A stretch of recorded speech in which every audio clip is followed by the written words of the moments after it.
Bonjour à tous, ravi de vous retrouver à cette édition d'Art en Plus. Art en Plus est votre émission culturelle d'art visuel ou encore des arts contemporains.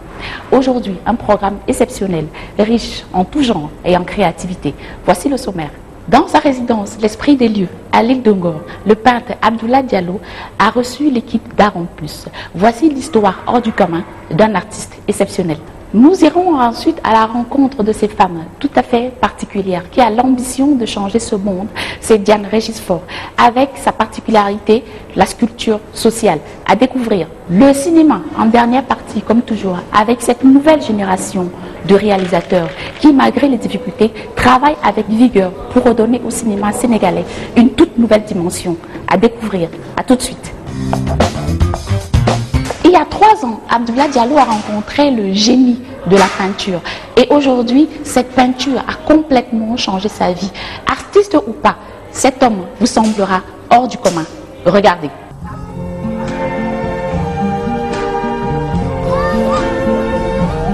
I see trees of green, red roses too.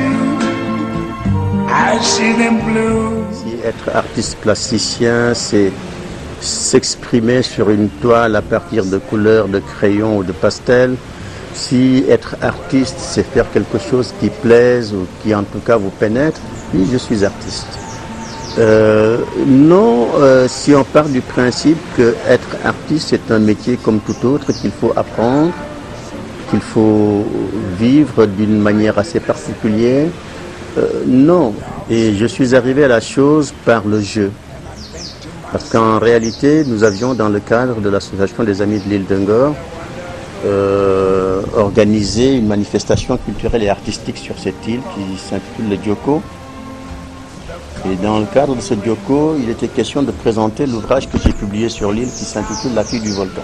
L'enthousiasme était tel que, à la fin de la manifestation, j'ai eu envie de poursuivre le jeu en empruntant une toile à un de ceux qui organisaient le Dioko.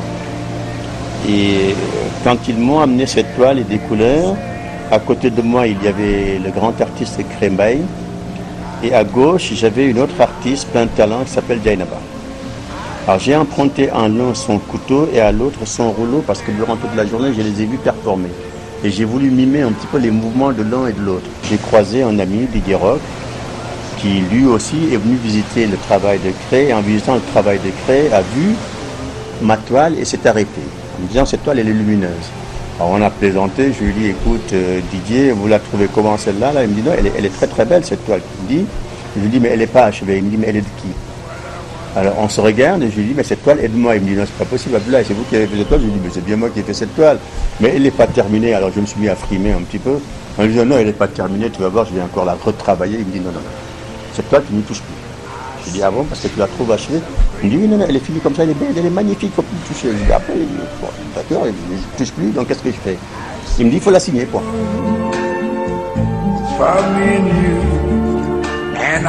C'était quand même difficile. Parce qu'après, je me suis mis à faire une deuxième toile. Ah, c'était la catastrophe. En réalité, j'ai mis plus de 10 jours à travailler sur une toute petite toile et j'arrivais pas à m'en sortir, j'en ai eu marre, je l'ai jetée. En me disant, bon, de toute façon, je suis incapable de faire quoi que ce soit, j'arrête cette histoire-là, je vais informer tout le monde que j'ai plaisanté. Et puis, bon, ben voilà. En jetant la toile, j'ai un ami, Guy, qui me dit, écoute, est-ce que tu peux me l'offrir? Je dis, mais écoute, prends-la, elle vaut rien. Et Guy prend la toile et il met la toile sous le cocotier ici. Une autre Française, une dame du nom de Véronique, qui était de passage aussi sur l'île, qui et qui dit à Dimi, est-ce que cette toile est à vendre? Dimi qui me regarde, je regarde la dame, je lui dis oui, la toile est à vendre. Alors j'ai dit à la dame 100 €. Comme ça, mais toujours dans le cadre du jeu. Je dis à la dame 100 €, et puis la dame qui regarde dans sa pochette, elle n'avait pas les 100 €, mais elle avait 45 000 francs CFA. Elle sort les 45 000 et elle me dit, voilà, écoutez, voilà, moi, elle a payé donc les 45 000 que j'ai laissé naturellement à Jimmy. Il était tout heureux de repartir avec cette toile, et ce qui a fait de lui aussi un peintre, parce que le lendemain, il est venu, il m'a demandé des toiles et il s'est mis à peindre. L'impulsion réelle est partie de cette deuxième toile-là. Je lui mets tout compte fait, ce que j'ai considéré nul, valeur zéro, avait une réelle valeur. Et à partir de ce moment, je lui mets tout compte fait, je reste dans mon jeu, je vais avoir 60 ans, j'ai besoin de me trouver une nouvelle vie, l'écriture est quand même assez difficile. Je venais de publier pour la 3e fois. Et ce n'était pas mon métier non plus parce que je suis télécom de formation. Pourquoi ne pas développer cette activité? Et là, je me suis mis réellement à peindre. Alors, donc, depuis, je n'arrête plus. Je me suis dit, au départ, j'étais très pressé, je voulais performer, je réfléchissais.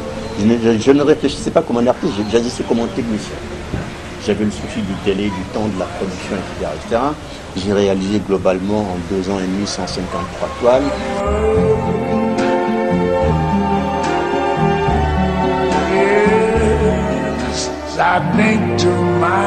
Je peins de ma compréhension de certaines sourates que j'essaie d'exprimer sur une toile, ou c'est la vie de tous les jours que j'exprime sur une toile, ou c'est comme sur ma dernière toile, je parle des inondations, ou comme par exemple à Saint-Louis, j'étais catastrophé par cette histoire de la brèche. J'avais envie réellement de mettre Saint-Louis dans les eaux pour réellement montrer l'importance, la nécessité d'aller intervenir immédiatement avant que le pire n'arrive. Je ne peux pas avoir la prétention de dire que ceux qui m'ont précédé, ceux qui ont fait, n'ont pas bien travaillé. Ils ont fait ce qu'ils pouvaient faire à un moment bien précis. Mais il y a nécessité de plus marketer pour réellement permettre à nos talents de mieux se vendre à l'extérieur. J'ai encore du mal à comprendre pourquoi est-ce que l'artiste africain ne puisse pas vendre à un certain niveau de prix. Comprendre. Je ne peux pas comprendre qu'une fille de 39 ans, parce qu'elle vit aux États-Unis, réussisse après 10 années de métier à vendre une œuvre d'art à 4,5 millions de dollars et qu'un sollicité ne puisse pas vendre à 1 million de dollars ou 2 millions de dollars. Je ne peux pas comprendre qu'un travail ne puisse pas coûter 100 millions.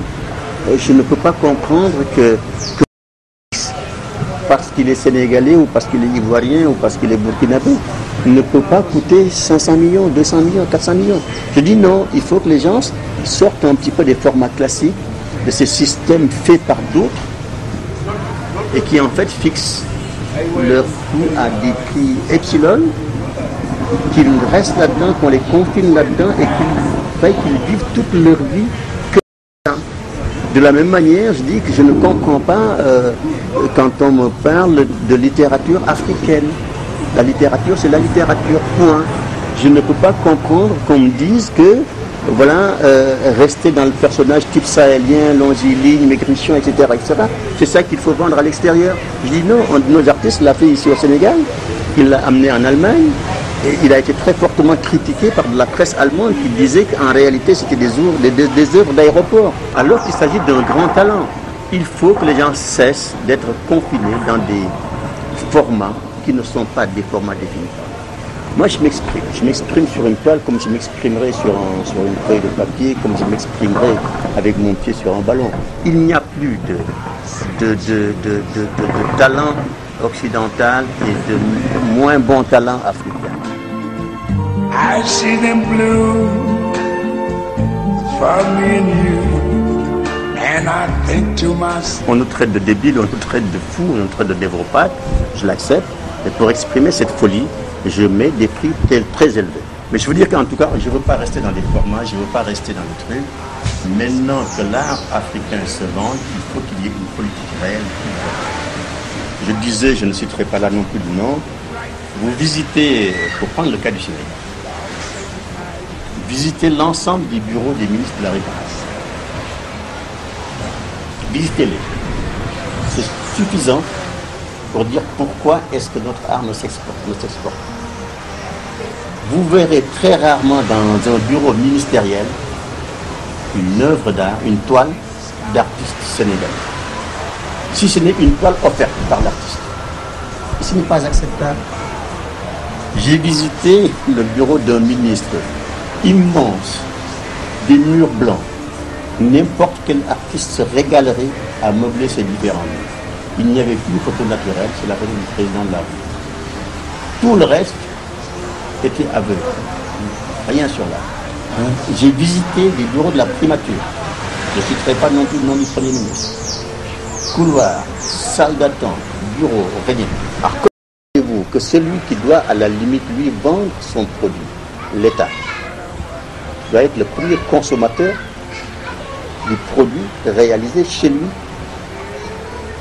Vous ne trouverez dans aucun bureau du ministre de la République, et très rarement au niveau de direction stratégique, au niveau national, non seulement de toiles, mais de mobilier designé par nos artistes, ou à la limite des petites sculptures, des choses comme ça.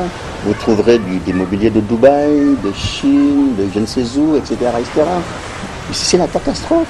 Et après, on va me dire que nos enfants, effectivement, nos artistes ne vivent pas de leur art. Ils ne peuvent pas vivre de leur art dans ces conditions. C'est impossible. Les gens ne les vendent pas. Le président Mitterrand, quand il a pris le pouvoir en France, la première des choses qu'il a eu à faire, c'était déplacer un certain nombre d'œuvres de l'Élysée au Louvre et prendre des œuvres de ses contemporains au niveau de l'Élysée. Ses toutes premières missions, il se faisait à chaque fois accompagner par des œuvres d'artistes de chez lui et par un ou deux artistes de chez lui. Il vendait la destination France de la même manière qu'il a vendu les Airbus, il a vendu les œuvres d'art. Depuis Senghor, quelques rares fois, on a vu ceux qui l'ont succédé tenter de telles actions. C'est suffisant pour expliquer pourquoi effectivement nous nous exportons. The colors of the rainbow. Pas le souci d'être coté ou pas coté. C'est pas mon problème. Ce n'est pas une préoccupation chez moi. Je continue à jouer, à faire ce que j'ai envie de faire. J'ai envie de traiter de la politique sur une toile. Demain, j'ai envie de traiter par exemple du chiffre de la vie parce que j'aime bien jouer de numérologie. Ça a toujours été aussi une passion. J'ai envie de parler des inondations, je fais une toile. De mode, je fais la nouvelle top à Paris. Voilà, je reste dans mon jeu et je continue dans mon jeu. Aujourd'hui, j'ai envie d'être dans du surréalisme, je resterai dans du surréalisme. J'ai envie d'être dans de l'abstrait, tout simplement, je resterai. J'ai envie de figuratif, je ferai du figuratif. J'ai pas envie de sortir de ça, parce que sortir de ça, c'est rester encore une fois dans les formats classiques. Être celui-là, ça ne m'intéresse pas. Je veux rester ce que je suis. Et je reste dans mon jeu.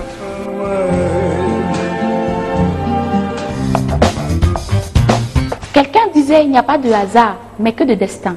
Mais que peut-on dire quand ces destins se ressemblent d'une façon extraordinaire? Elle est d'origine antillaise et prépare très prochainement une exposition ici à Dakar.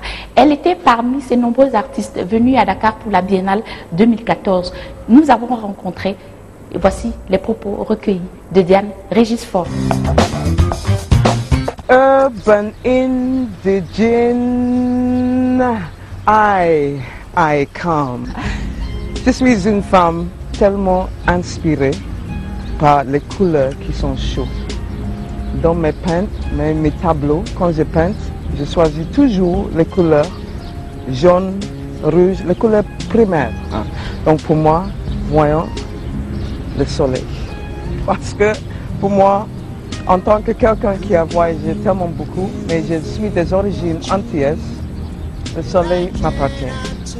Donc pour moi, quand les gens me voient, ils voient les rayons de soleil qui se dégagent à travers mes énergies. J'ai commencé ma vie artistique en tant qu'écrivaine et styliste en même temps.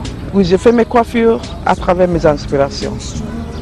Toujours dans la vie en tant qu'artiste, il faut savoir comment tu es raciné, c'est quoi qui t'inspire. Et pour moi, c'est la tradition et la coutume. Mais en même temps, je comprends que je suis une femme, une fille de l'esclavage. Mes arrière-parents étaient des esclaves.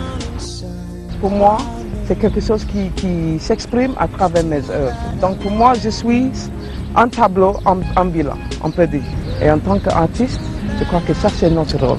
De communiquer certains messages, d'inspirer la population. Donc pour moi, dans la vie quotidienne, dans une vie tellement cosmopolitaine, moderne, j'essaie toujours de relier la coutume, la culture et quelque chose de nouveau. Je suis peintre, sculpteuse, je suis écrivain, poète, je fais des performances aussi. Je suis une artiste autodidacte. Mais actuellement, à ce dernier temps, il y a 2 ans, que je me suis inscrit à la fac à Oxford, en Angleterre, pour étudier la sculpture sociale. Tout le monde dit, mais on n'a jamais entendu la sculpture sociale, c'est quoi? La sculpture sociale, c'est un espace, c'est une philosophie qui regroupe trois choses. L'art, la pratique artistique, n'importe quelle pratique. Une idée que chaque être humain est un artiste. Les théories, il y a plusieurs axes de théorie, mais le plus important, c'est un concept de transformation.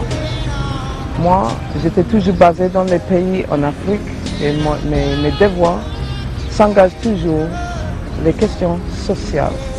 Vous voyez maintenant, la sculpture, l'œuvre, l'action de sculpturer, de modifier, de changer, de transformer une société où il y a certaines choses qui ne marchent pas.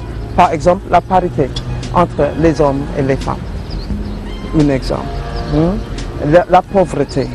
Tous les topos qui nous concernent en tant que développement. Donc, chaque artiste, chaque pratiquant de la sculpture sociale vont venir avec leur propre pratique. Pour moi, c'est la performance, c'est les éléments primordiaux, c'est les actes quotidiens. Et dans mes installations de sculpture sociale, je fais les performances, les installations de performance. Mais dans un autre milieu, je peux travailler, par exemple, avec un ONG qui s'occupe des enfants, des femmes. J'amène ma pratique, la performance participative. J'intègre la population dedans. Et ensemble, on essaie par les échanges, le dialogue, les actions quotidiennes.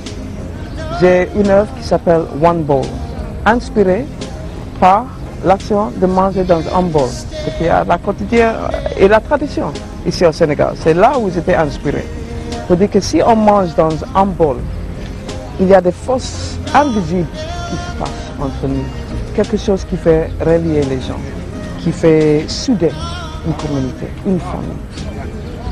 La fait de partager, ça veut dire que malgré n'importe combien de personnes peuvent manger, mais chaque personne sera satisfaite. En tant qu'artiste, je ne suis pas là pour être dictatorial. Pour moi, le meilleur que je peux faire, c'est de créer les espaces. Par exemple, si c'est la sculpture sociale, c'est les espaces que je crée. Les espaces qui sont plus égaux. L'accès aux populations qui sont marginalisées, c'est ça le mot, qui n'ont pas la voix, qui ont peu d'occasion de participer à la gouvernance de leur vie et de se représenter, de s'exprimer. Pour moi, ça c'est mon rôle en tant qu'artiste. À partir de là, je crois avec les autres acteurs du développement pour voir comment ensemble on peut travailler ensemble pour changer, quel que soit le topo ou la situation. J'ai eu l'occasion de laisser mes empreintes un peu partout, mais de aussi recevoir les coutumes des autres. Et là, c'est pourquoi vous voyez dans mes tableaux, par exemple, c'est toujours jakassé. Ça, c'est un mot Wolof, n'est-ce pas? Jakassé. C'est-à-dire, je mélange, je suis mélangé, je suis métissé. De ma naissance, je suis métissé. Ma mère est jamaïcaine, mon papa vient d'une île, une petite île, Saint-Vincent. Donc, dès le départ, je suis métissé. Ça, déjà, ça parle beaucoup, parce que j'étais élevé pour toujours être ouverte à la reconnaissance des autres. Ça d'abord c'est très important. Donc en tant qu'artiste, pour moi, si je ne prends pas la coutume des autres et ma coutume aussi et essayer de voir où sont les synergies, je suis déraciné. La responsabilité de l'artiste qui est très important à reconnaître. La responsabilité c'est un don qu'on a eu. C'est pas par hasard. J'étais tellement excité d'être invité pour participer à la Biennale. C'est tout un honneur d'être invité, de participer au plafond le plus grand et le plus connu de l'art africain contemporain. C'est ça aussi qu'il faut reconnaître. D'abord, j'étais ravi. Deuxièmement, les rencontres que j'ai faites. L'occasion de rencontrer les commissaires de tous les biennales du monde. Ça, c'est très important pour le business d'un artiste. Deuxièmement, d'être inspiré par les œuvres des autres. les échanges entre les autres artistes aussi étaient tellement importants. Et c'est ça qui m'a donné l'occasion de revenir ici au Sénégal pour travailler avec quelqu'un que j'ai rencontré ici, un artiste qui s'appelle Bala Ndao. On a eu une connexion tellement forte que le lendemain, il est venu à l'IFAN, au musée Théodore Monod, pour assister à mon expo. Et à partir de là, on a fait des échanges jusqu'au présent, qu'on a créé un projet intitulé La Femme Libre. Et c'est pourquoi je suis là maintenant, aujourd'hui. Je me sens chez moi, l'accueil que j'ai partout, avec une tendresse, un amour qu'on ne se trouve pas partout. Et ça me touche beaucoup. Et à part ça, je crois que mes racines, quelque part, au niveau de mes ancêtres, sont ici. Donc c'est tout. J'adore le Sénégal. Merci beaucoup, Diane. Merci beaucoup. Merci beaucoup à tous. Urban indigene, the urban indigene, I come. The urban indigene, I come. Excavating urban indigeneity, je vais reprendre urban indigene, I become. Le cinéma à présent, une nouvelle génération très active, mais parfois confrontée à d'énormes difficultés pour réaliser leurs films. Nous sommes allés vers eux, nous avons discuté avec eux, nous avons partagé avec eux leur passion, le cinéma. Regardez. Je suis un jeune réalisateur qui a eu l'opportunité de rentrer dans le cinéma très jeune grâce à Moussa Senapsa sur un de ses films qui s'appelle Les Enfants de Popenguine, Satissa Popenguine. J'étais acteur principal. C'était le premier film que j'ai fait, j'avais 13 ans.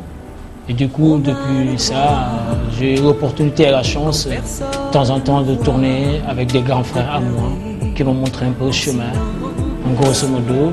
Et sur pas mal de films d'amis, j'ai participé comme acteur. Et à partir de 2004, j'ai eu l'opportunité de réaliser mon premier court-métrage qui s'appelle Diaye Diap. Moi, je me définis d'abord comme cinéphile.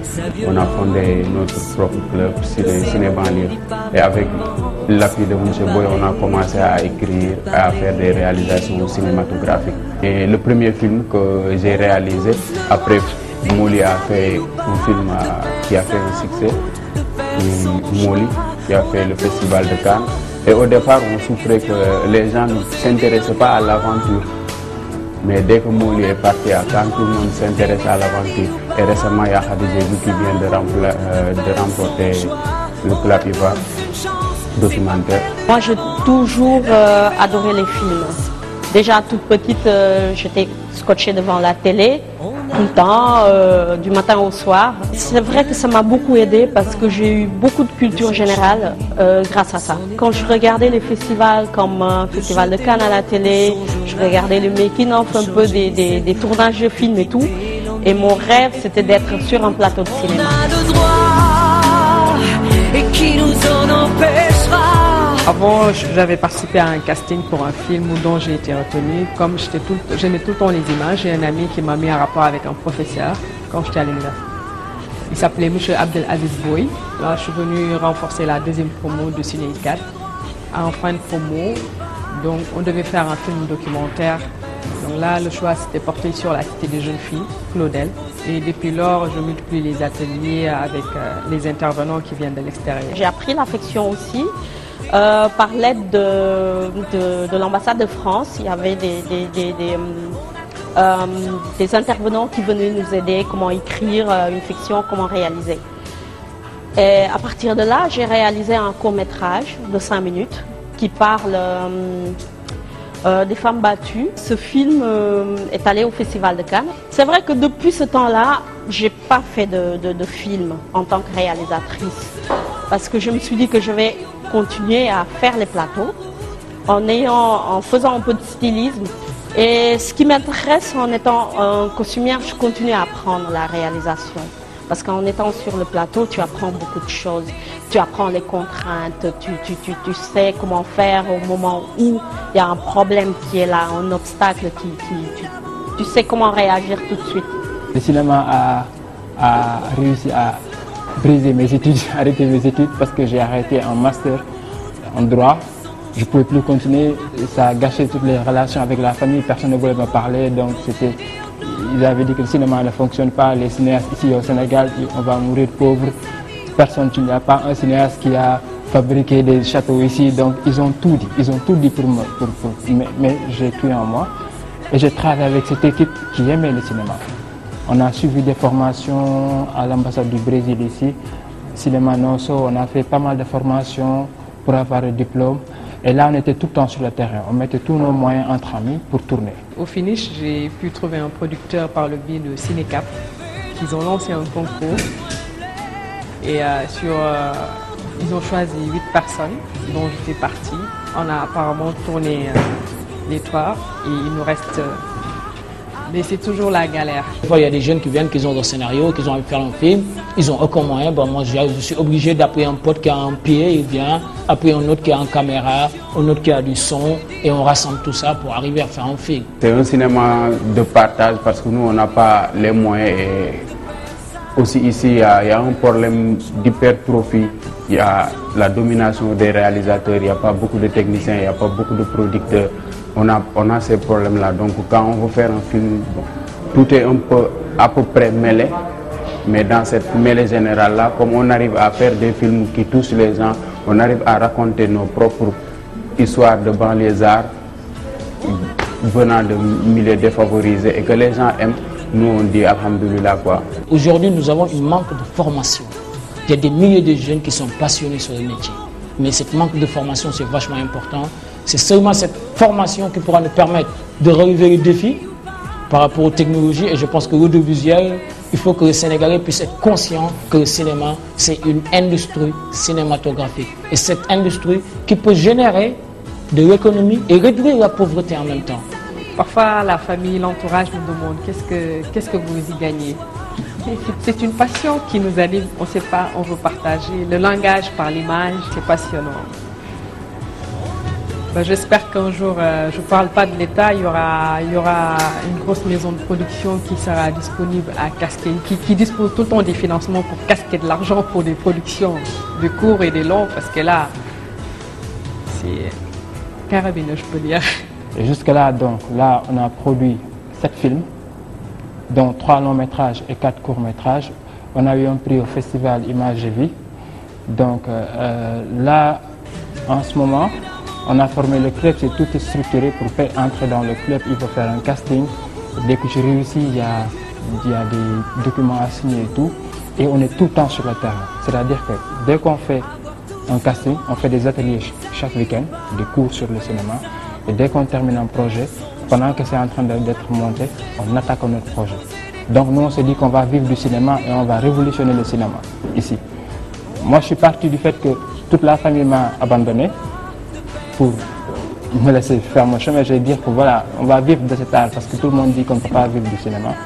Moi, je crois qu'on peut vivre du cinéma. Donc, on n'a pas de temps à perdre, on fait que produire. Ce n'était pas au départ pour gagner beaucoup d'argent. Au départ, c'est parce que c'était une passion. Voilà. On est toujours passionné, je pense que c'est pour ça qu'on est là. Et qu'il ne faut pas se décourager, il faut tenir bon. Et je pense que quand on réussit à faire un film qui est bien, on est bien. De faire son choix, on a tous raison de se poser des questions, d'oser dire non. On a tous le droit d'aimer sa vie ou pas, de faire sa route, de faire son choix. On a tous une chance, c'est pas perdu d'avance, la différence. Vous avez pu le voir et le constater, ils sont guidés par leur passion, par leur foi. Malgré les difficultés, ils vont persévérer dans tout ce qu'ils font. Vous aussi, malgré les difficultés, allez-y jusqu'au bout. C'est tout pour cette édition d'Art en Plus. Merci de nous avoir suivis. Merci à la direction de la cinématographie.